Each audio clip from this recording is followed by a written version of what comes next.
시골 촌년이 왜 따라왔냐고요? 제가 그렇게 창피했나요? 78년 인생, 이런 모욕은 처음이었습니다. 서울 강남의 한 백화점, 화려한 조명 아래에서 78세 한정욱 할머니는 굳어버렸습니다. 며느리의 선물을 사러 4시간을 달려온 시어머니에게 돌아온 것은 차가운 시선과 모욕이었죠. 도대체 무엇이 이 가족을 이렇게 만들었을까요? 혹시 비슷한 아픔을 겪어보신 적 있으신가요? 잠시만 함께 들어주시면 감사하겠습니다. 이야기는 3개월 전 정욱 할머니가 새벽 첫 버스에 오르던 그날로 거슬러 올라갑니다. 서울 강남의 한 백화점, 오후 2시였습니다. 78세의 한정욱 할머니는 생전 처음 보는 화려한 조명 아래 서 계셨죠. 시골에서 평생을 살아온 정욱 씨에게 이곳은 완전히 다른 세상이었습니다. 손에는 구겨진 종이 쪽지가 들려 있었는데 며느리가 좋아할 만한 브랜드 이름을 아들이 적어준 것이었습니다. 오늘은 며느리 서영의 45번째 생일. 정욱 씨는 새벽 첫 버스를 타고 4시간을 달려 서울까지 올라왔습니다. 며느리에게 깜짝 선물을 주고 싶은 마음이 간절했거든요. 낡은 검은색 외투에 10년은 된 것 같은 가방을 맨 정욱 씨의 모습이 명품 매장 사이에서 유독 눈에 띄었지만 정욱 씨는 그런 시선들을 느끼지 못했습니다. 오직 며느리가 기뻐할 모습만 상상하며 설레는 마음으로 가득했으니까요. 화장품 매장 앞에서 한참을 서성이던 정욱 씨는 용기를 내어 안으로 들어갔습니다. 젊은 직원이 다가와 물었죠. 어떤 거 찾으세요? 정욱 씨는 수줍게 대답했습니다. 며느리 생일 선물 사려고요. 좋은 거 있을까요? 직원은 정욱 씨의 행색을 위아래로 훑어보더니 시큰둥한 표정으로 저렴한 제품 쪽으로 안내했습니다. 하지만 정욱 씨는 고개를 저었죠. 평생 모은 돈을 털어서라도 오늘만큼은 좋은 선물을 주고 싶었거든요. 제일 좋은 거 보여주세요.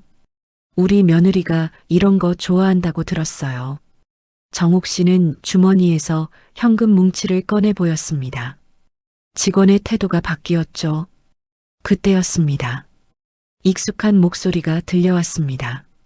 어머니, 정욱 씨가 돌아보니 며느리 서영이 서 있었습니다. 완벽한 메이크업에 명품 정장을 입은 서영의 표정이 순식간에 굳어졌죠. 서영은 옆에 있던 친구들을 돌아보며 당황한 기색을 감추지 못했습니다. 정욱 씨는 반갑게 며느리에게 다가갔습니다. 서영아, 이게 웬일이니?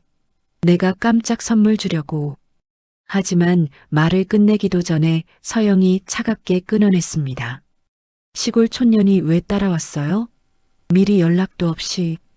그 한마디에 백화점 안이 순간 조용해졌습니다. 주변에 있던 사람들이 힐끗거리며 쳐다봤죠. 정욱 씨는 입술이 떨렸지만 무슨 말을 해야 할지 몰랐습니다. 서영의 친구들이 속삭였습니다.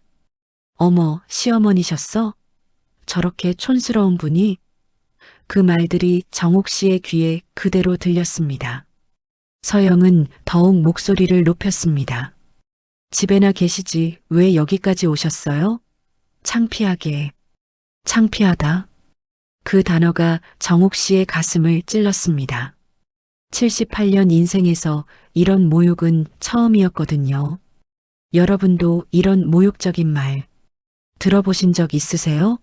마음속에 남는 상처가 참 오래가죠. 정욱 씨는 떨리는 손으로 가방을 여셨습니다. 그 안에는 시골에서 직접 담근 된장과 고추장 그리고 며느리가 좋아한다던 산나물이 가득 들어 있었죠. 이거라도 가져왔는데. 정욱 씨가 비닐봉지를 꺼내자 서영의 얼굴이 더욱 붉어졌습니다. 그런 거 여기서 왜 꺼내요? 냄새나게. 서영은 친구들에게 말했습니다. 미안해. 시어머니가 좀 그러셔서 먼저 갈게. 그리고는 정욱 씨의 팔을 잡아 끌며 백화점 밖으로 나갔습니다. 밖으로 나온 서영은 정옥 씨를 구석으로 데려가 말했습니다. 제발 이러지 마세요. 제 친구들이 다 봤잖아요. 얼마나 창피한지 알아요? 정옥 씨가 조심스럽게 물었습니다. 내가 그렇게 창피하니?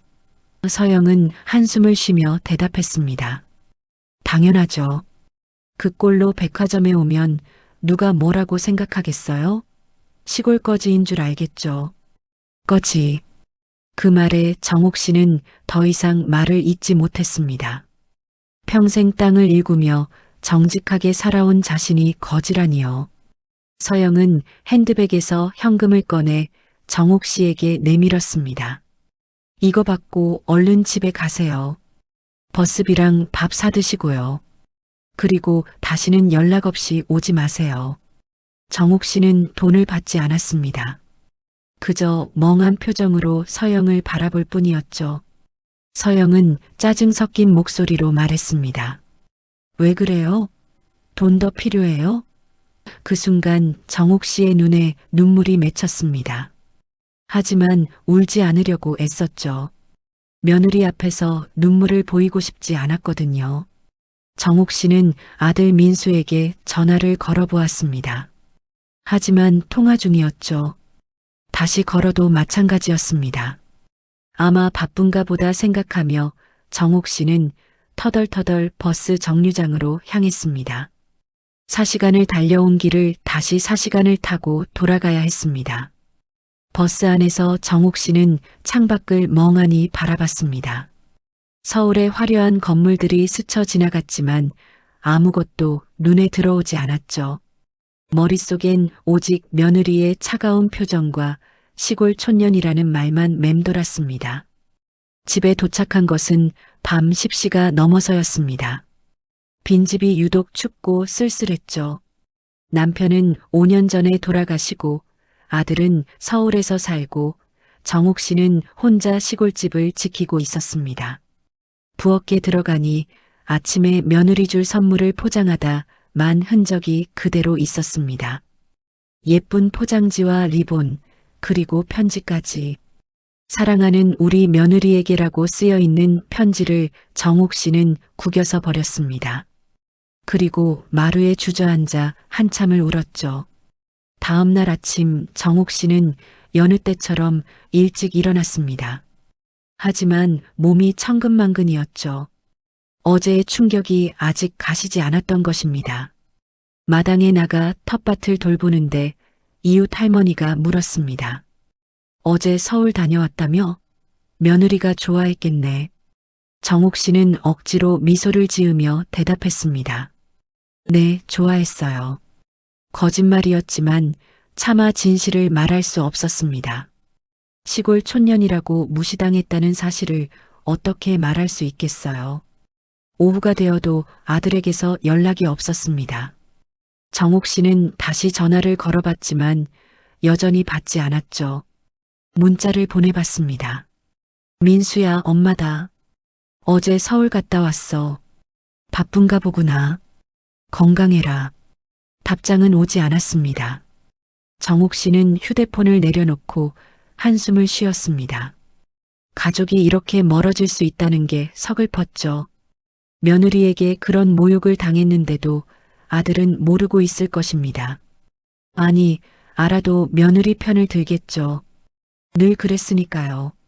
저녁 무렵 정옥 씨는 혼자 된장찌개를 끓여 먹었습니다. 며느리에게 주려고 했던 된장으로 끓인 찌개였죠. 맛있었지만 쓴맛이 났습니다. 마음이 쓰니 모든 게 쓰게 느껴졌거든요. TV를 켜니 드라마가 나오고 있었습니다. 화목한 가족이 함께 웃는 장면이었죠. 정옥 씨는 채널을 돌렸습니다. 그런 모습이 너무 부러웠거든요. 78년을 살면서 이렇게 외로운 적이 있었을까요? 가족에게 버림받은 기분이 들었습니다. 백화점에서 모욕을 당한 지 일주일이 지났습니다. 정옥 씨는 여전히 그날의 충격에서 벗어나지 못하고 있었죠. 시골집 마루에 앉아 먼 산을 바라보는 시간이 길어졌습니다. 텃밭일도 손에 잡히지 않았고 이웃들과의 수다도 시들해졌습니다. 그런데 이상한 것은 아들 민수가 갑자기 전화를 해온 것이었습니다. 평소와 달리 목소리가 지쳐 있었죠. 엄마, 요즘 어떻게 지내세요? 정옥 씨는 백화점에서 있었던 일을 차마 말하지 못했습니다. 아들을 걱정시키고 싶지 않았거든요. 잘 지내지. 너는 어떠니? 민수가 한숨을 쉬며 대답했습니다. 그냥 좀 복잡해요. 서영이가 요즘 이상해서. 정옥 씨의 가슴이 철렁 내려앉았습니다. 며느리가 이상하다니 무슨 일이 있는 걸까요? 민수는 계속 말했죠. 예전엔 안 그랬는데 요즘 들어 자꾸 짜증을 내고 사소한 일에도 화를 내요. 회사에서 무슨 일이 있는 것 같은데 물어봐도 대답을 안 해요. 정옥 씨는 백화점에서 봤던 서영의 차가운 표정을 떠올렸습니다. 그때도 평소와 달랐죠. 너무 날카롭고 예민해 보였거든요. 하지만 그저 자신을 싫어해서 그런 줄만 알았습니다. 민수가 이어서 말했습니다. 다음 주에 엄마 좀 찾아뵐게요. 서영이도 데리고 가야 하는데 요즘 상태로는 잘 모르겠어요. 전화를 끊고 정옥 씨는 깊은 생각에 잠겼습니다. 며느리가 왜 그렇게 변했을까요? 혹시 자신 때문일까요? 아니면 다른 이유가 있는 걸까요? 그날 밤 정옥 씨는 결심했습니다. 직접 서울로 올라가서 확인해 보기로. 물론 며느리에게 또 상처를 받을 수도 있지만 아들이 걱정되는 마음이 더 컸거든요. 다음 날 새벽 정옥 씨는 다시 서울행 버스에 올랐습니다. 이번엔 백화점이 아니라 아들 집으로 향했죠. 아파트 현관 앞에서 한참을 망설이다가 초인종을 눌렀습니다. 문을 연 것은 서영이었습니다. 정옥 씨를 보자 표정이 굳어졌죠. 어머니가 왜? 정옥 씨는 조심스럽게 말했습니다. 민수가 걱정돼서 왔어. 들어가도 되니? 서영은 마지못해 문을 열어주었습니다. 집안 분위기가 무거웠습니다. 거실은 어수선했고 싱크대엔 설거지거리가 쌓여 있었죠. 평소 깔끔한 서영답지 않았습니다. 정옥 씨가 부엌으로 가려 하자 서영이 날카롭게 말했습니다. 그냥 두세요. 제가 할게요. 정옥 씨는 거실에 앉아 집안을 둘러봤습니다. 탁자 위에는 서류 뭉치가 어지럽게 널려 있었고 서영의 노트북은 켜진 채로 방치되어 있었죠. 화면에는 이메일이 떠 있었는데 제목이 심상치 않았습니다. 긴급 법적 대응 관련 건. 정옥 씨는 더 이상 보지 않으려고 시선을 돌렸습니다. 남의 일에 참견하고 싶지 않았거든요. 하지만 뭔가 심각한 일이 벌어지고 있다는 것은 분명했습니다. 서영이 차를 가져왔습니다. 손이 미세하게 떨리고 있었죠. 정옥 씨가 물었습니다. 서영아, 많이 피곤해 보이는구나. 회사 일이 바쁘니? 서영이 차갑게 대답했습니다. 네, 바빠요. 그러니까 오래 계시지 마세요. 그 말에 정옥 씨는 상처받았지만 티내지 않았습니다. 대신 조용히 일어나려 했죠. 그때 서영의 휴대폰이 울렸습니다. 서영은 전화를 받자마자 얼굴이 하얗게 질렸습니다. 네, 알겠습니다. 제가 처리하겠습니다. 목소리가 떨렸고 눈에는 눈물이 맺혔습니다. 전화를 끊은 서영은 갑자기 소파에 주저앉았습니다. 온몸이 떨리고 있었죠. 정옥 씨가 놀라서 다가갔습니다. 서영아, 괜찮니? 무슨 일이야? 서영은 고개를 저으며 울음을 참았습니다. 아무것도 아니에요. 그냥 가주세요. 하지만 정옥 씨는 그냥 갈 수 없었습니다. 며느리가 이렇게 무너지는 모습을 처음 봤거든요. 강하고 당당했던 서영이 이렇게 약해 보인 적이 없었습니다. 그때 민수가 퇴근해서 들어왔습니다. 아내와 어머니를 보고 놀란 표정이었죠. 엄마, 언제 오셨어요? 서영아, 또 울었어? 서영은 눈물을 닦으며 방으로 들어가 버렸습니다. 민수가 한숨을 쉬며 정옥 씨 옆에 앉았습니다. 엄마, 죄송해요. 서영이가 요즘 너무 예민해서 저도 이유를 모르겠어요. 정옥 씨는 아들의 손을 잡았습니다. 뭔가 큰일이 있는 것 같은데. 물어봤니? 민수가 고개를 저었습니다. 물어봐도 대답을 안 해요. 회사 일이라고만 하고. 저녁 시간 정옥 씨는 부엌에서 된장찌개를 끓였습니다. 서영이 방에서 나오지 않아 민수와 둘이서만 먹었죠. 민수가 말했습니다. 엄마 된장찌개는 여전히 최고예요. 서영이도 평소엔 좋아했는데 그 순간 방에서 서영의 전화 통화 소리가 들렸습니다. 제발 그만해 주세요. 더 이상은. 네, 알겠습니다. 하지만 가족만은 건드리지 마세요. 목소리에 공포가 묻어 있었습니다. 민수와 정옥 씨는 서로를 바라봤습니다. 뭔가 심각한 일이 벌어지고 있다는 것이 확실했죠. 민수가 방문을 두드렸습니다. 서영아, 나와서 얘기 좀 하자. 하지만 대답이 없었습니다. 정옥 씨가 조용히 말했습니다. 오늘은 그만두자. 내일 다시 와볼게. 민수가 어머니를 배웅하며 말했습니다. 엄마, 걱정 끼쳐드려서 죄송해요. 정옥 씨는 아들을 안아주었습니다. 괜찮아. 다 잘 될 거야. 버스를 타고 시골로 돌아가는 길, 정옥 씨는 계속 서영의 모습이 떠올랐습니다. 백화점에서 자신을 모욕했던 그 당당한 며느리가 왜 저렇게 무너졌을까요? 전화로 들린 가족만은 건드리지 마세요라는 말이 계속 귓가에 맴돌았습니다. 누군가 서영을 위협하고 있는 걸까요? 그렇다면 민수도 위험한 걸까요? 걱정이 꼬리에 꼬리를 물었습니다. 집에 도착한 정옥 씨는 잠을 이룰 수 없었습니다. 새벽 3시까지 뒤척이다가 결심했죠.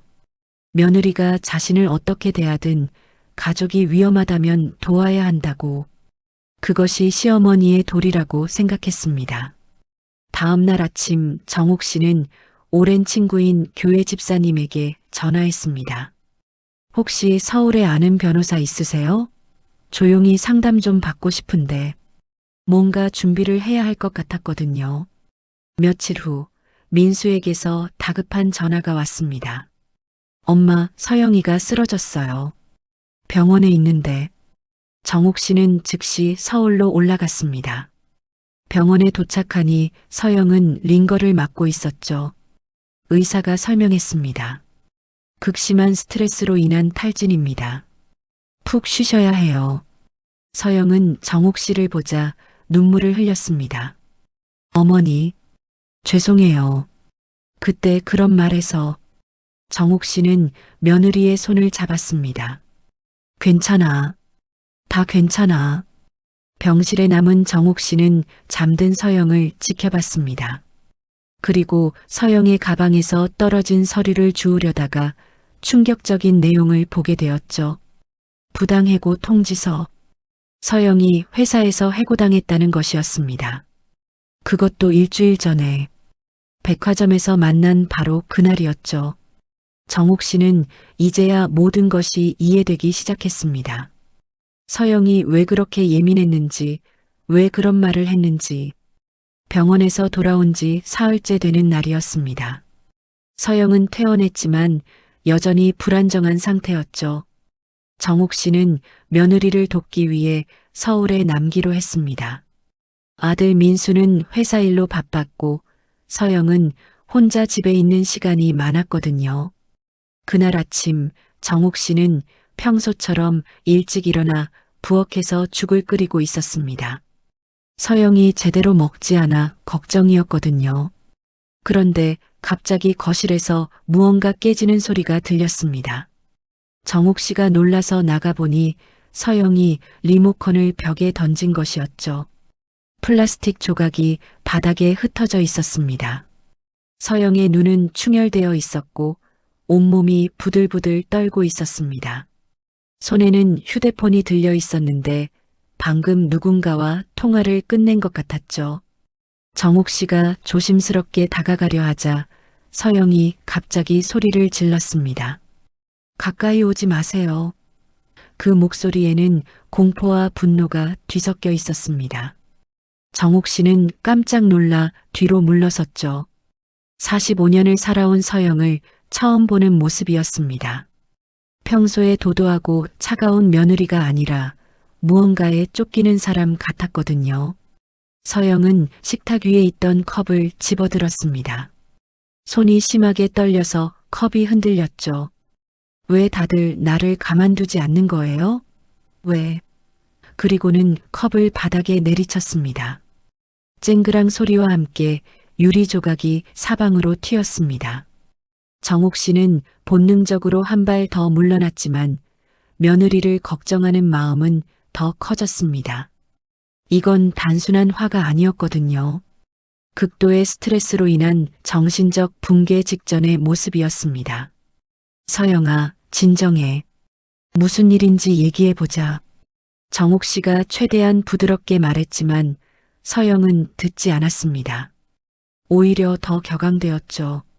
당신이 뭘 안다고 참견이에요?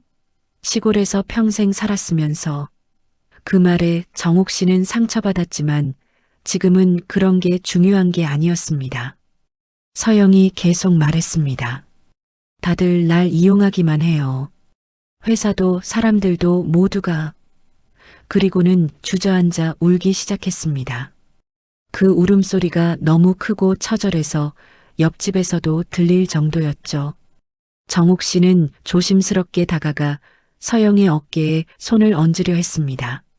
하지만 서영은 그 손을 거칠게 뿌리쳤죠. 만지지 마세요. 당장 나가요. 이 집에서 나가란 말이에요. 서영의 목소리는 거의 비명에 가까웠습니다. 정옥 씨는 당황했지만 물러서지 않았습니다.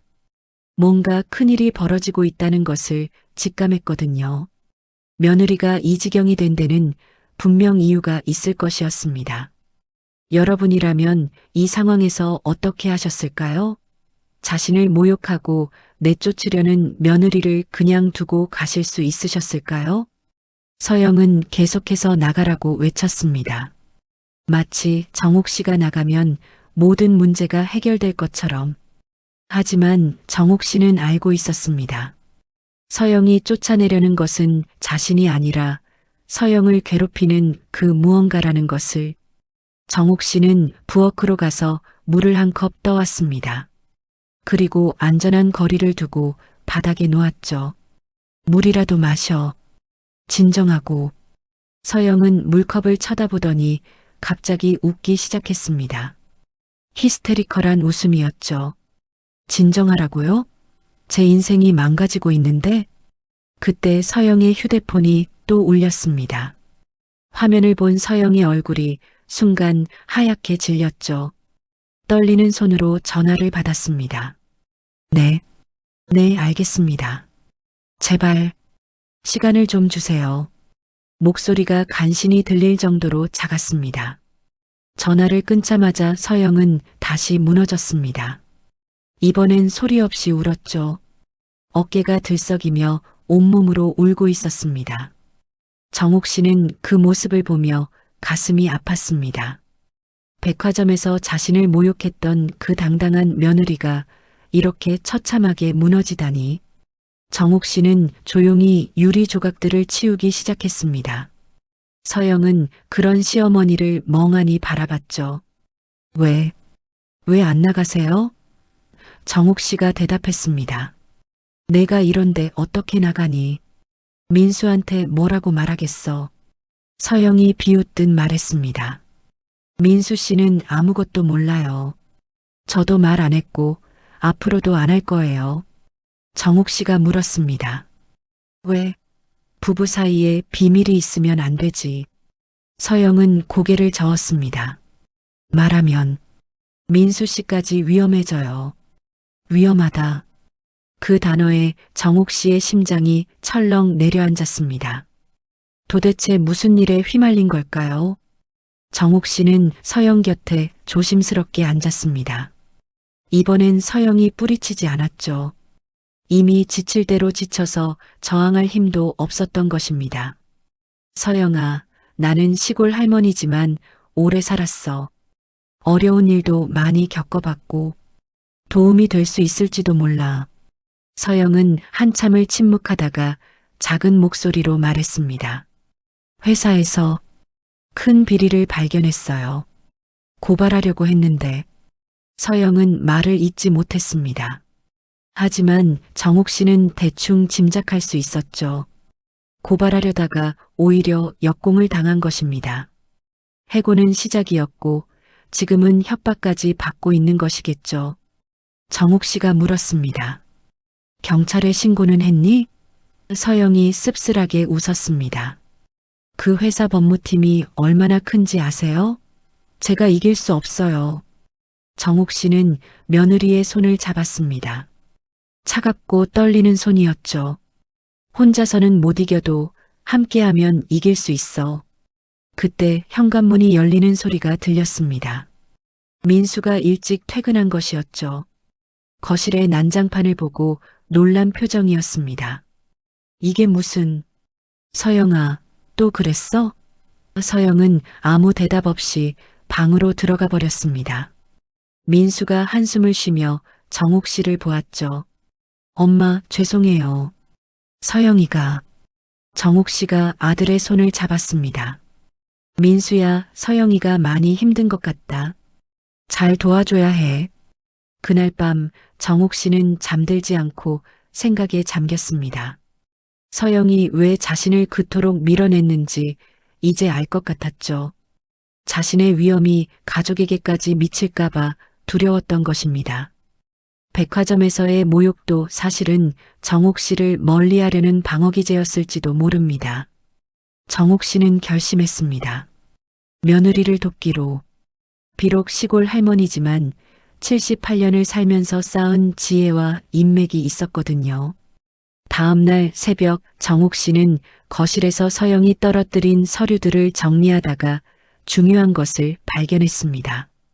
회사 내부 비리에 관한 문서였죠. 수십억 원의 횡령과 배임이 적혀 있었습니다. 서영이 이것을 고발하려다가 역풍을 맞은 것이었습니다. 정옥 씨는 그 서류를 조심스럽게 복사했습니다. 그리고 오랫동안 연락하지 않았던 옛 친구에게 전화를 걸었죠. 그 친구의 아들이 검사였거든요. 여보세요? 나야, 정옥이. 부탁이 좀 있는데. 며칠 후 서영은 여전히 방에서 나오지 않고 있었습니다. 민수는 걱정이 태산이었지만 어떻게 해야 할지 몰랐죠. 그런데 이상한 일이 일어났습니다. 서영을 협박하던 전화가 뚝 끊긴 것입니다. 서영은 불안해하며 정옥 씨를 찾았습니다. 어머니, 무슨 일이 일어나는 거예요? 정옥 씨는 모르는 척했습니다. 글쎄, 좋은 일이 생기려나 보다. 하지만 정옥 씨는 알고 있었죠. 검사인 친구 아들이 조용히 수사를 시작했다는 것을. 협박 전화가 끊긴 지 사흘째 되는 날 밤이었습니다. 정옥 씨는 거실 소파에서 뜨개질을 하고 있었죠. 민수는 야근으로 아직 들어오지 않았고 서영은 방문을 잠근 채 나오지 않고 있었습니다. 밤 10시가 넘어서 집안은 고요했지만 방 안에서 들려오는 작은 흐느낌 소리가 정적을 깨뜨렸습니다. 정옥 씨는 뜨개질을 멈추고 귀를 기울였죠. 서영이 또 울고 있는 것이었습니다. 며칠째 계속되는 일이었지만 오늘은 뭔가 달랐습니다. 울음소리에 절박함이 묻어 있었거든요. 정옥 씨는 조용히 일어나 방문 앞으로 다가갔습니다. 노크를 하려다가 멈췄죠. 안에서 서영이 전화 통화를 하는 소리가 들렸거든요. 네, 이서영입니다. 아, 김 변호사님. 목소리가 떨리고 있었습니다. 정옥 씨는 무의식적으로 귀를 기울였죠. 엿듣는 것은 옳지 않다고 생각했지만 며느리가 처한 상황을 알아야 도울 수 있을 것 같았거든요. 서영의 목소리가 이어졌습니다. 증거는 다 제출했잖아요. 왜 제가 오히려 고소를 당해야 하죠? 잠시 침묵이 흐른 뒤 서영의 목소리가 다시 들렸습니다. 이번엔 거의 애원하는 듯 했죠. 제발 가족만은 건드리지 마세요. 저 혼자 책임질게요. 남편은 아무것도 모르는 사람이에요. 그 말에 정옥 씨의 가슴이 철렁 내려앉았습니다. 민수까지 위협받고 있다는 말이었거든요. 서영이 계속 말했습니다. 회사 자금 50억 횡령건을 제가 발견했고 제가 고발했어요. 하지만 왜 제가 배임죄로 고소당해야 합니까? 목소리에 분노와 억울함이 가득했습니다. 전화가 끝난 듯 했습니다. 방 안에서 서영이 훌쩍이는 소리만 들렸죠. 정옥 씨는 문을 두드렸습니다. 서영아, 나야. 차라도 한 잔 마시자. 한참 후에 문이 열렸습니다. 서영의 얼굴은 눈물로 범벅이었고 눈은 퉁퉁 부어 있었죠. 평소에 도도하고 세련된 모습은 온데간데 없었습니다. 정옥 씨는 아무 말 없이 부엌으로 가서 따뜻한 대추차를 끓였습니다. 시골에서 직접 말린 대추로 끓인 차였죠. 두 사람은 거실에 마주 앉았습니다. 서영은 떨리는 손으로 찻잔을 들었죠. 정옥 씨가 조심스럽게 물었습니다. 이제 얘기해 볼 수 있겠니? 무슨 일인지. 서영은 한참을 망설이다가 입을 열었습니다. 3개월 전이었어요. 회계감사를 하다가 이상한 걸 발견했죠. 가짜 프로젝트를 만들어서 회사 돈을 빼돌리고 있었어요. 그것도 임원들이 조직적으로. 서영의 목소리는 차분했지만 그 안에는 분노가 끓고 있었습니다.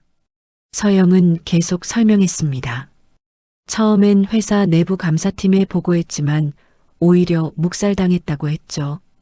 그래서 금융감독원에 직접 고발했는데 그때부터 악몽이 시작되었다는 것이었습니다. 회사는 서영을 업무상 배임으로 역고소했고 각종 협박이 이어졌습니다. 저희 회사 법무팀의 전직 검사, 판사 출신이 즐비해요. 제가 이길 수 있을까요? 서영의 눈에 다시 눈물이 맺혔습니다. 정옥 씨는 며느리의 손을 잡았죠. 그 손은 차갑고 야위어 있었습니다. 정옥 씨가 물었습니다. 증거는 있니? 서영이 고개를 끄덕였습니다. USB에 다 저장해뒀어요. 회계장부, 이메일, 녹취록까지. 하지만 그들은 그것마저 제가 조작했다고 주장하고 있어요. 서영은 일어나서 방으로 들어갔다가 작은 USB를 들고 나왔습니다. 이게 전부예요. 제 인생을 망친 이 작은 것이. 정옥 씨는 USB를 받아들었습니다. 겉보기엔 평범한 USB였지만 그 안에는 거대한 비리의 증거가 들어있는 것이었죠.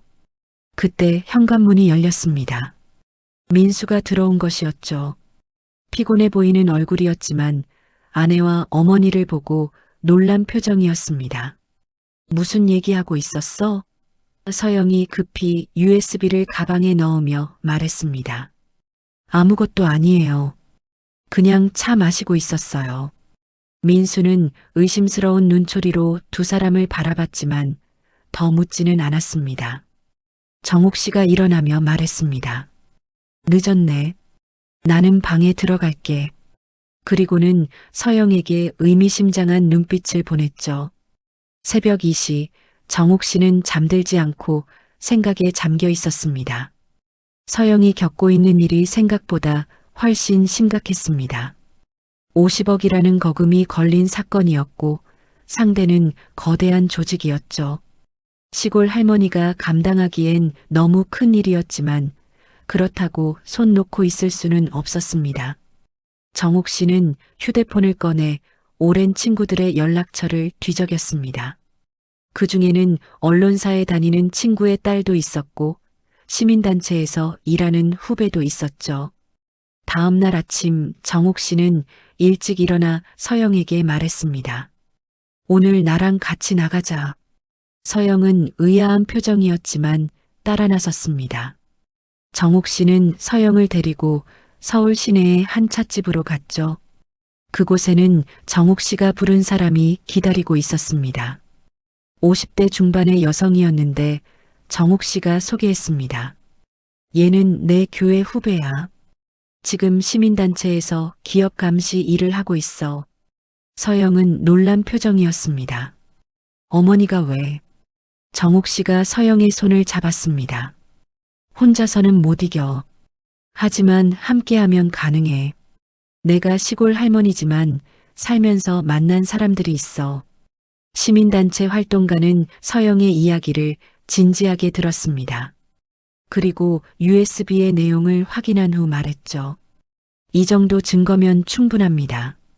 저희가 도와드릴게요. 서영의 눈에 처음으로 희망이 보였습니다. 그동안 혼자서 싸우느라 얼마나 힘들었을까요? 찻집을 나오면서 서영이 정옥 씨를 붙잡았습니다.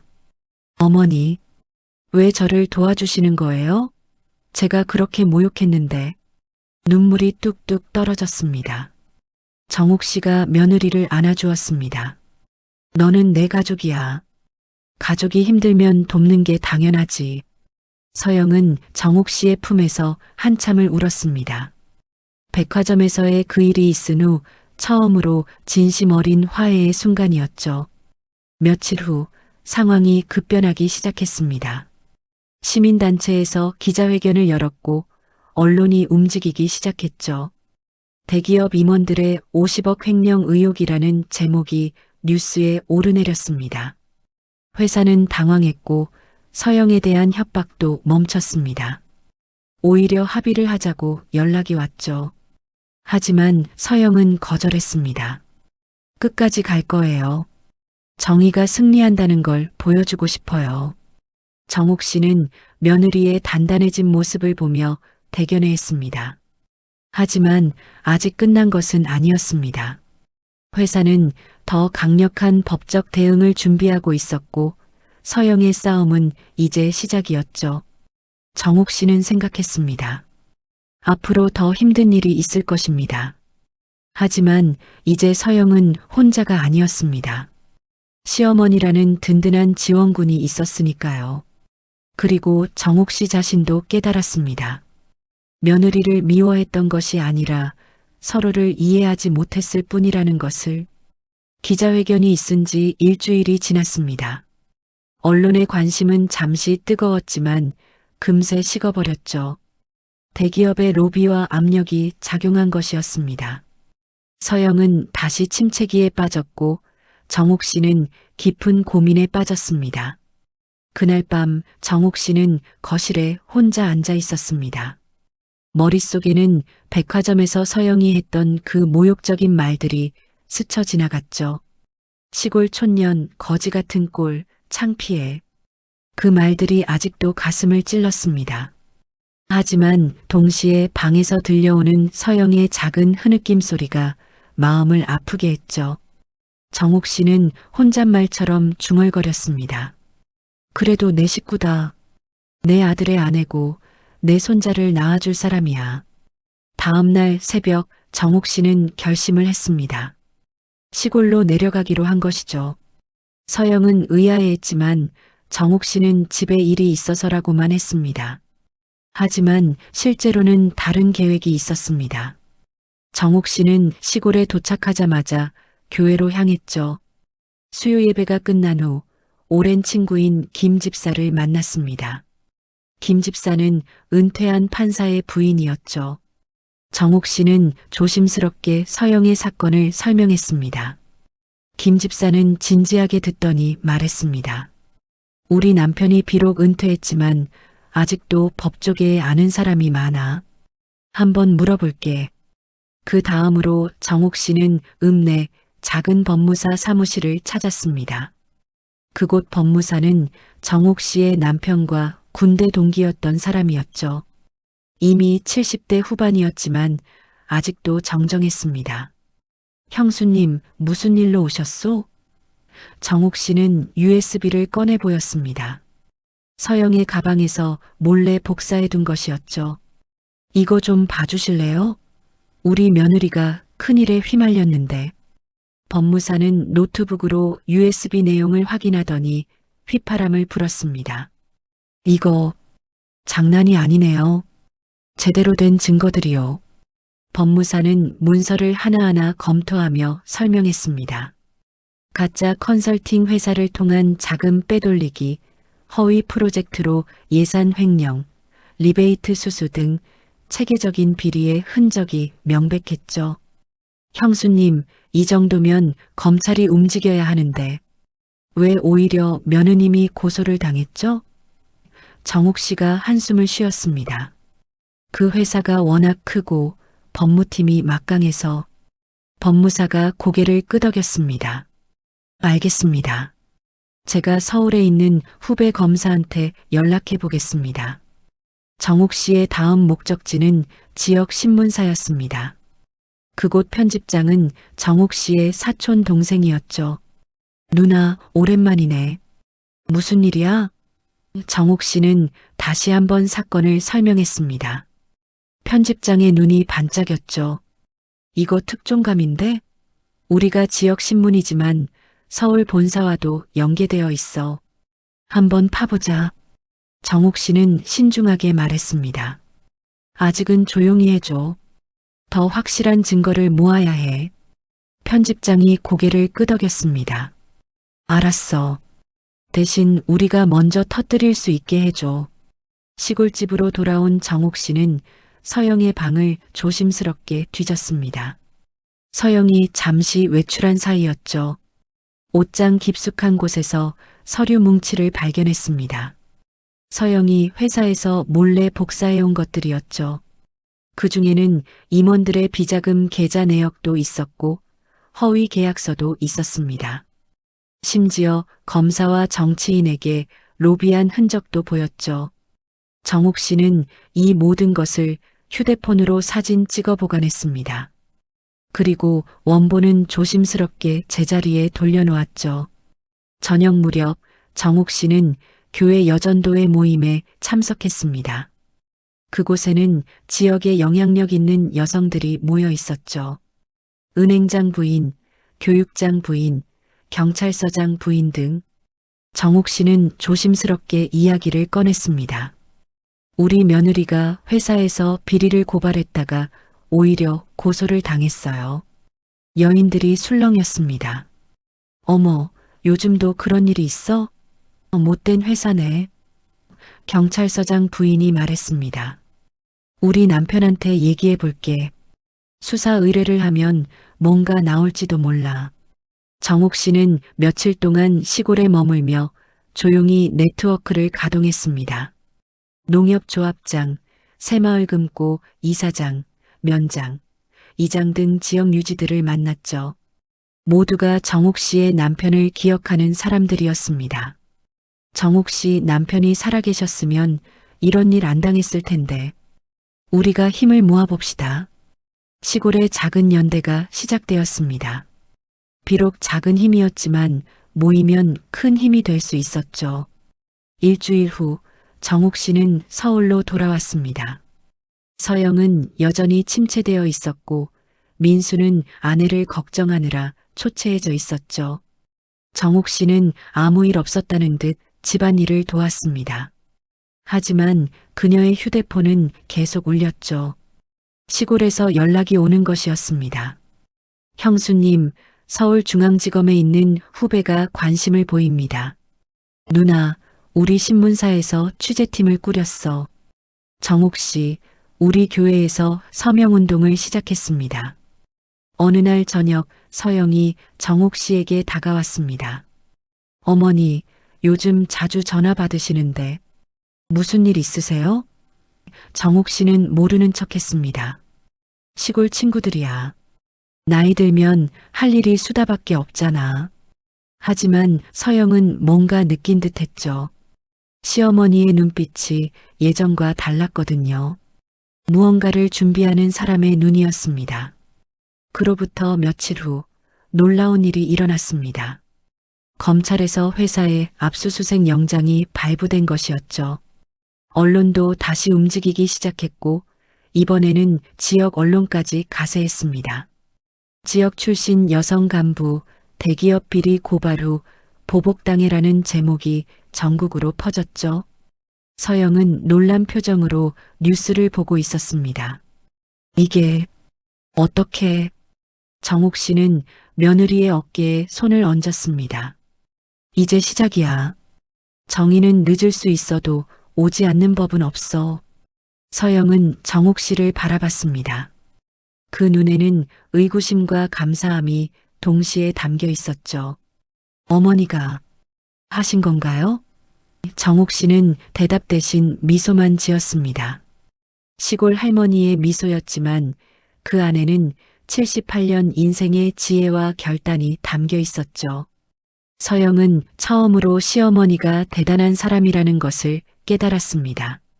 단순한 시골 할머니가 아니라 자신만의 방식으로 세상을 움직일 수 있는 사람이라는 것을. 검찰 압수수색이 있은 지 3일째 되는 아침이었습니다. 정옥 씨는 새벽부터 서영의 방을 조심스럽게 살피고 있었죠. 서영은 깊은 잠에 빠져 있었습니다. 며칠 만에 편안하게 잠든 모습이었습니다. 정옥 씨는 서영의 책상 서랍을 조용히 열었습니다. 그 안에는 서영이 급하게 챙겨온 회사 서류들이 어지럽게 쌓여 있었죠. 정옥 씨는 하나하나 꼼꼼히 살펴보기 시작했습니다. 78년을 살면서 배운 것이 있다면 악인들은 항상 실수를 남긴다는 것이었습니다.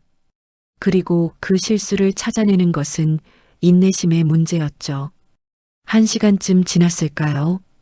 정옥 씨의 눈이 번뜩였습니다. 평범해 보이는 계약서들 사이에서 특이한 문서를 발견한 것이었죠. G- 프로젝트 컨설팅 계약서라는 제목이었는데 계약 금액이 무려 15억이었습니다. 하지만 이상한 것은 컨설팅 내용이 너무 모호했다는 점이었죠. 경영 전반에 대한 자문이라는 단 한 줄뿐이었습니다. 정옥 씨는 시골에서 마을 이장을 도우며 각종 서류를 봐왔기에 이것이 정상적인 계약서가 아니라는 것을 직감적으로 알 수 있었습니다. 더 중요한 것은 계약서 하단의 서명이었습니다. 대표이사 서명 옆에 작은 메모가 적혀 있었죠. 김전무 개인 계좌로 송금 마이너스 3021. 정옥 씨는 이것이 무엇을 의미하는지 정확히 알 수는 없었지만 뭔가 중요한 단서라는 것은 확실했습니다. 그녀는 조용히 휴대폰으로 그 문서를 사진 찍었습니다. 그리고 다른 서류들도 계속 살펴봤죠. 비슷한 패턴의 계약서가 여러 장 더 있었습니다. 모두 거액이었고 내용은 모호했으며 이상한 메모들이 적혀 있었습니다. 정옥 씨는 서류를 원래대로 정리하고 방을 나왔습니다. 거실에서 휴대폰을 꺼내 시골의 법무사에게 전화를 걸었죠. 여보세요? 나예요. 뭔가 이상한 걸 찾았는데. 법무사는 정옥 씨가 보낸 사진을 확인하더니 흥분한 목소리로 말했습니다. 형수님, 이거 대박이요. 전형적인 자금 세탁 수법이에요. G- 프로젝트는 아마 유령 회사일 거요. 정옥 씨의 가슴이 두근거렸습니다. 드디어 결정적 증거를 찾은 것일지도 모른다는 생각이 들었죠. 오후가 되어 서영이 거실로 나왔습니다. 여전히 초췌했지만 전보다는 나아 보였죠. 정옥 씨는 아무렇지 않은 척 차를 대접했습니다. 잘 잤니? 서영이 고개를 끄덕였습니다. 네, 오랜만에. 어머니, 감사해요. 제가 그런 못된 말을 했는데도. 정옥 씨가 서영의 손을 잡았습니다. 다 지나간 일이야. 중요한 건 앞으로지. 그때 서영의 휴대폰이 울렸습니다. 회사 동료였던 사람이었죠. 서영은 전화를 받고 얼굴이 밝아졌습니다. 정말요? 김 전무가 긴급 체포됐다고요? 정옥 씨는 속으로 미소 지었습니다. 김 전무, 바로 그 계약서에 나온 이름이었죠. 서영이 전화를 끊고 말했습니다. 어머니, 회사에서 내부 감사가 시작됐대요. 검찰 압수수색 이후로 이사회가 발칵 뒤집혔다고. 정옥 씨는 모르는 척 놀란 표정을 지었습니다. 어머, 그래. 잘 됐네. 혹시 여러분도 가족을 위해 뜻밖의 결단을 내린 적 있으신가요? 때로는 사랑하는 사람을 위해 우리가 얼마나 강해질 수 있는지 놀랄 때가 있죠. 그날 저녁 정옥 씨는 서영의 방에서 발견한 또 다른 것을 떠올렸습니다. 작은 USB였는데 서영의 서랍 가장 깊숙한 곳에 테이프로 붙여져 있었죠. 정옥 씨는 서영과 민수가 잠든 후 거실에서 노트북을 켰습니다. 시골에서 컴퓨터 교육을 받은 적이 있어 간단한 조작은 할 수 있었죠. USB를 연결하자 수많은 파일들이 나타났습니다. 음성 파일, 동영상 파일, 그리고 문서 파일들이었습니다. 정옥 씨는 음성 파일 하나를 클릭했습니다. 회사 임원들의 대화가 녹음된 것이었죠. 이번 프로젝트도 지마이너스 컨설팅으로 돌려. 어차피 우리 주머니로 들어올 거야. 대표님은 아시는 거죠? 당연하지. 애초에 대표가 만든 구조잖아. 정옥 씨는 숨을 멈췄습니다. 이것은 명백한 범죄의 증거였습니다. 서영이 목숨 걸고 지켜온 증거였던 것이죠. 정옥 씨는 모든 파일을 복사했습니다. 그리고 시골에서 알게 된 젊은 변호사에게 이메일로 보냈죠. 새벽 3시가 넘은 시간이었지만 더 이상 기다릴 수 없었습니다. 다음 날 아침 변호사에게서 전화가 왔습니다. 할머니, 이거 엄청난 자료예요. 이것만으로도 회사 임원진 전체를 기소할 수 있어요. 제가 검찰에 제출하겠습니다. 며칠 후 언론에 대서특필되었습니다. 대기업 임원진, 조직적 횡령 정황 포착. 유령회사 통한 50억 빼돌리기. 내부 고발자는 여성 간부. 서영은 신문을 보며 놀라워했습니다. 이 자료들이 어떻게... 저는 제출한 적이 없는데. 정옥 씨는 모르는 척했습니다. 누군가 정의로운 사람이 도운 모양이네. 회사는 큰 타격을 입었습니다. 주가는 폭락했고 대표이사는 구속되었으며 임원 대부분이 사퇴했죠. 그리고 서영에 대한 고소도 취하되었습니다. 오히려 회사가 서영에게 사과하고 복직을 제안했죠. 하지만 서영은 거절했습니다. 그런 회사로 돌아가고 싶지 않아요. 정옥 씨는 며느리의 결정을 지지했습니다. 그날 밤 민수가 어머니에게 다가왔습니다. 엄마, 혹시 이 모든 게... 정옥 씨는 아들을 보며 미소 지었습니다. 무슨 말이니? 난 그저 시골 할머니일 뿐인데. 하지만 민수는 알고 있었습니다. 어머니가 얼마나 대단한 일을 해냈는지. 시골 할머니의 지혜와 집념이 거대한 기업을 무너뜨린 것이었죠. 며칠 후 서영이 정옥 씨를 찾아왔습니다. 눈에는 눈물이 가득했죠. 어머니, 다 아세요. 제 방에서 서류를 보신 거죠? USB도 찾으신 거고. 정옥 씨는 고개를 끄덕였습니다. 서영이 무릎을 꿇으려 하자 정옥 씨가 말렸습니다. 그러지 마. 우리는 가족이야. 서영은 시어머니를 안고 한참을 울었습니다. 백화점에서의 그 모욕적인 말들이 이제는 부끄러움으로 변해 있었죠. 정옥 씨는 며느리를 달래며 생각했습니다. 가족이란 이런 것이라고. 서로 상처를 주기도 하지만 결국은 서로를 지켜주는 것이라고. 78년을 살면서 배운 가장 큰 지혜는 용서와 사랑이었습니다. 그리고 때로는 그 사랑이 거대한 악을 무너뜨릴 수 있다는 것도 알게 되었죠.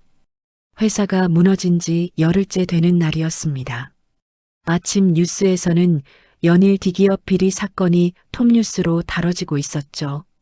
대표이사 추가 혐의로 구속 연장, 임원 5명 추가 체포, 금융감독원 특별감사 착수. 정옥 씨는 거실에서 조용히 뉴스를 보고 있었습니다. 옆에는 서영이 멍한 표정으로 앉아 있었죠. 지난 열흘 동안 서영은 검찰 조사를 받느라 바빴습니다. 이제는 피의자가 아닌 증인 자격이었죠. 오히려 검찰은 서영을 용기 있는 내부 고발자로 칭찬했고 보호 프로그램까지 제안했습니다. 그런데 오늘 아침 뉴스에는 충격적인 소식이 하나 더 있었습니다. 서영을 직접 협박했던 회사 보안팀장이 체포되었다는 것이었죠. 그는 서영의 가족까지 위협했던 인물이었습니다. 뉴스 앵커가 말했습니다. 피해자 어 씨는 수개월간 협박에 시달렸으며 가족의 신변까지 위협받았다고 진술했습니다. 서영의 눈에 눈물이 맺혔습니다. 그동안 얼마나 무서웠을까요? 혼자서 그 모든 것을 감당해야 했던 시간들이 얼마나 외로웠을까요? 정옥 씨는 며느리의 어깨에 조용히 손을 얹었습니다. 따뜻한 손길이었죠. 서영은 그 손길에 갑자기 울음을 터뜨렸습니다. 어머니, 정말 끝난 걸까요? 이제 정말 안전한 걸까요? 정옥 씨가 부드럽게 대답했습니다. 그래, 이제 다 끝났어. 더 이상 무서워하지 않아도 돼. 서영은 시어머니의 품에 안겨 한참을 울었습니다. 45년 인생에서 이렇게 안전함을 느낀 적이 없었던 것 같았습니다. 점심 무렵 검찰에서 전화가 왔습니다. 서영이 전화를 받고는 놀란 표정이었죠. 전화를 끊은 후 서영이 말했습니다.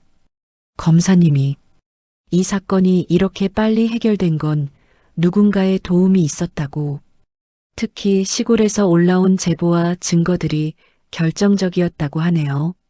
서영은 정옥 씨를 바라봤습니다. 이제는 확신했죠. 이 모든 것이 시어머니의 작품이라는 것을. 시골 할머니로만 알았던 시어머니가 사실은 거대한 네트워크를 움직인 것이라는 것을. 서영은 자리에서 일어났습니다. 그리고 정옥 씨 앞에 섰죠. 정옥 씨는 의아한 표정으로 며느리를 바라봤습니다. 갑자기 서영이 무릎을 꿇었습니다. 정옥 씨가 놀라서 말렸지만 서영은 막지 못했죠.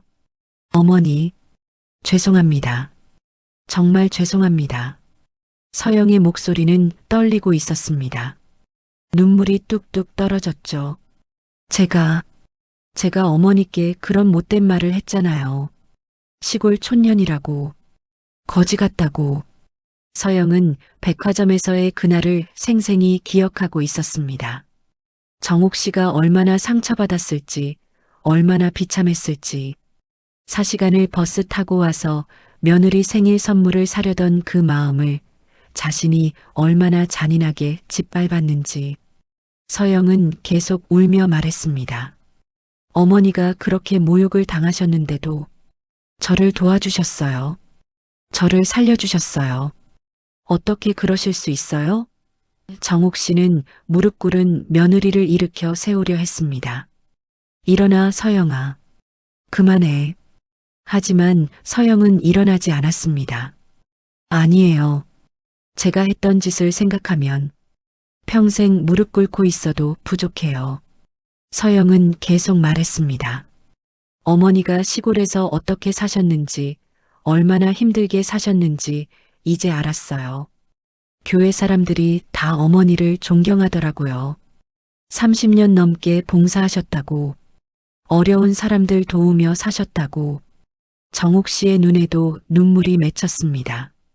며느리가 진심으로 참회하는 모습이 오히려 마음 아팠거든요. 정옥 씨는 힘을 주어 서영을 일으켜 세웠습니다. 그리고 며느리를 안아주었죠. 서영아, 우리 가족이잖아. 가족끼리 그럴 수도 있지. 너도 힘들어서 그랬던 거야. 그 한마디에 서영은 더욱 오열했습니다. 용서받을 자격이 없는데도 용서해주는 시어머니. 그 넓은 마음이 더욱 자신을 부끄럽게 만들었습니다. 어머니, 죄송해요. 정말 죄송해요. 서영은 시어머니 품에서 한참을 울었습니다. 저녁이 되어 민수가 퇴근했습니다. 집안 분위기가 평소와 달랐죠. 무겁던 공기가 가벼워진 것 같았습니다. 식탁에는 정옥 씨와 서영이 함께 만든 음식들이 차려져 있었습니다. 처음으로 시어머니와 며느리가 함께 요리한 것이었죠. 민수가 놀란 표정으로 물었습니다. 이게 무슨 일이야? 서영이 수줍게 웃으며 대답했습니다. 어머니가 된장찌개 끓이는 법을 가르쳐 주셨어요. 정옥 씨도 미소 지었습니다. 우리 서영이가 금방 배우더라. 식사를 하며 세 사람은 처음으로 진짜 가족 같은 대화를 나눴습니다. 정옥 씨가 시골 이야기를 하면 서영이 관심 있게 들었고 서영이 회사 이야기를 하면 정옥 씨가 고개를 끄덕였죠. 민수는 그런 두 사람을 보며 행복해했습니다. 드디어 자신의 두 여자가 화해한 것이었으니까요. 식사 후 서영이 말했습니다. 어머니, 이번 주말에 시골에 가도 될까요? 어머니가 사시던 곳을 보고 싶어요. 정옥 씨는 놀랐지만 기뻐했습니다. 그래, 가자. 텃밭도 구경하고 교회 사람들도 만나고. 서영이 덧붙였습니다. 그리고 아버님 산소에도 가고 싶어요. 인사도 드리고 싶고요. 정옥 씨의 눈가가 촉촉해졌습니다. 남편 산소는 혼자 가는 곳이었는데 이제는 며느리도 함께 가겠다는 것이었죠. 진짜 가족이 되어가고 있었습니다. 그날 밤 정옥 씨는 방에서 남편 사진을 바라봤습니다. 여보, 우리 며느리가 이제야 마음을 열었어.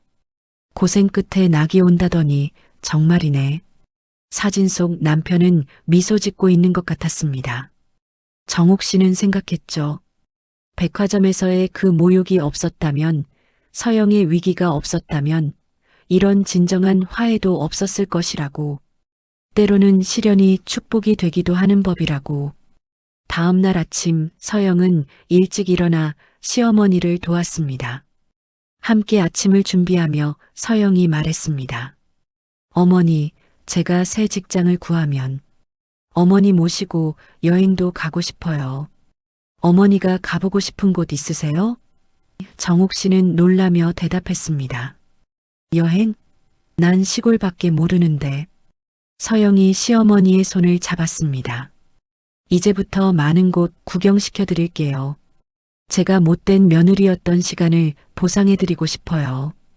정옥 씨는 며느리의 손을 꼭 잡았습니다. 서영아, 과거는 잊자. 우리에게 중요한 건 앞으로야.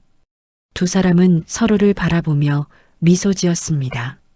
창밖으로 아침 햇살이 밝게 비치고 있었죠. 새로운 시작을 알리는 듯한 따뜻한 햇살이었습니다. 78세 시어머니와 45세 며느리, 두 여인의 진정한 가족 이야기가 이제 막 시작되고 있었습니다. 계절이 바뀌어 봄이 찾아왔습니다. 디기업 사건이 마무리된 지 2달이 지났죠. 법원은 회사 전 대표와 임원들에게 실형을 선고했고 서영은 정당한 보상금과 함께 명예를 회복했습니다. 그리고 무엇보다 소중한 것을 얻었죠. 바로 진정한 가족이었습니다. 그날 아침 정옥 씨는 시골집 마당에서 텃밭을 돌보고 있었습니다. 서울에서 며느리와 아들이 내려온다고 해서 아침부터 분주했죠. 겨우내 얼었던 땅에서 새싹이 올라오고 있었습니다. 정옥 씨는 그 모습을 보며 미소 지었습니다. 자신과 며느리의 관계도 이 새싹처럼 다시 시작되었으니까요. 오전 11시 민수의 차가 도착했습니다. 차에서 내린 서영의 모습이 전과는 완전히 달랐죠. 편안한 차림에 화장기 없는 맨얼굴이었지만 오히려 더 건강하고 행복해 보였습니다. 서영은 트렁크에서 큰 상자를 꺼냈습니다. 어머니, 작은 선물이에요. 정옥 씨가 손사래를 쳤습니다. 아이고, 빈손으로 와도 되는데. 하지만 서영은 고집했죠. 상자 안에는 따뜻한 스카프와 편안한 운동화, 그리고 혈압 측정기가 들어 있었습니다. 실용적이면서도 정성이 느껴지는 선물들이었죠. 점심은 마당에 차린 밥상에서 먹었습니다. 정옥 씨가 아침부터 준비한 시골 밥상이었죠. 된장찌개, 나물 반찬들, 그리고 직접 담근 김치. 서영은 맛있게 먹으며 감탄했습니다. 어머니, 이 나물은 뭐예요? 너무 맛있어요. 정옥 씨가 대답했습니다. 봄나물이야. 뒷산에서 캔 거지. 서영이 눈을 반짝였습니다. 저도 다음에 같이 캐러 가요.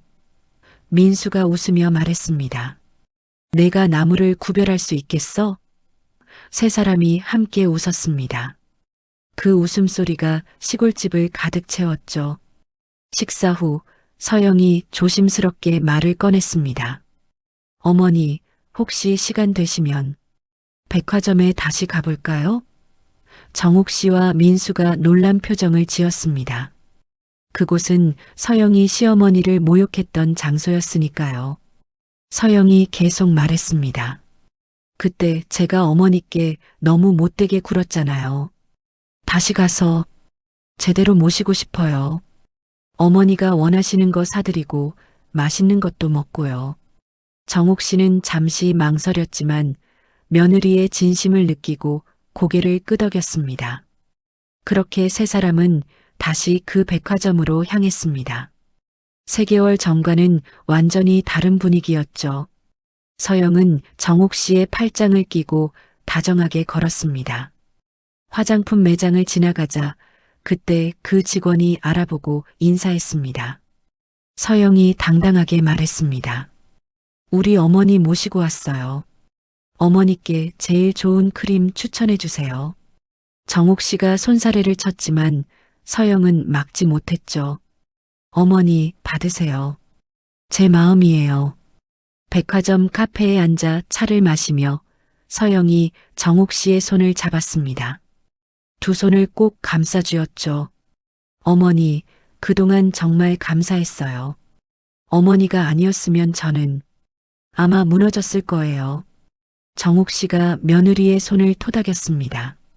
이제 다 지나간 일이야. 앞으로 잘 살면 되지. 민수도 어머니의 다른 손을 잡았습니다. 엄마, 저도 죄송해요. 엄마가 그렇게 대단한 분인 줄 몰랐어요. 세 사람의 손이 포개졌습니다. 따뜻한 온기가 전해졌죠. 저녁이 되어 시골집으로 돌아왔습니다. 정옥 씨는 남편 사진 앞에 작은 상을 차렸습니다. 서영이 다가와 함께 절을 했죠. 아버님, 못난 며느리가 이제야 인사드려요. 앞으로 어머니 잘 모시겠습니다. 정옥 씨의 눈가가 촉촉해졌습니다. 남편이 살아있었다면 얼마나 기뻐했을까요? 민수도 아버지 사진 앞에 섰습니다. 아버지, 어머니 잘 계십니다. 이제 저희가 잘 모실게요. 밤이 깊어가며 세 사람은 마당에 앉아 별을 보았습니다. 서울에서는 볼 수 없는 쏟아질 듯한 별들이었죠. 서영이 감탄했습니다. 어머니, 여기 정말 좋아요.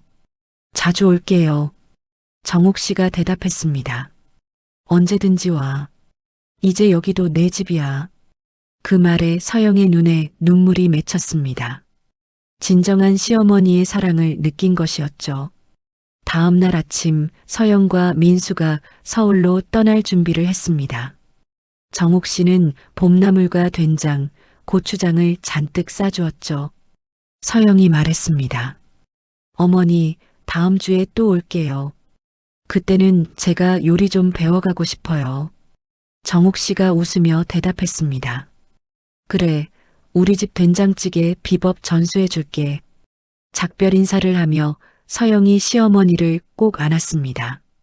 어머니 사랑해요. 진심이에요. 정옥 씨도 며느리를 꼭 안아주었습니다. 나도 사랑한다, 우리 딸. 차가 떠나고 정옥 씨는 마당에 서서 한참을 바라봤습니다. 78년 인생에서 이렇게 행복한 순간이 또 있었을까요? 백화점에서의 그 아픈 기억이 이제는 축복으로 바뀌었습니다. 시련을 통해 진정한 가족이 되었으니까요. 정옥 씨는 텃밭으로 향했습니다. 새싹들이 봄 햇살을 받아 반짝이고 있었죠.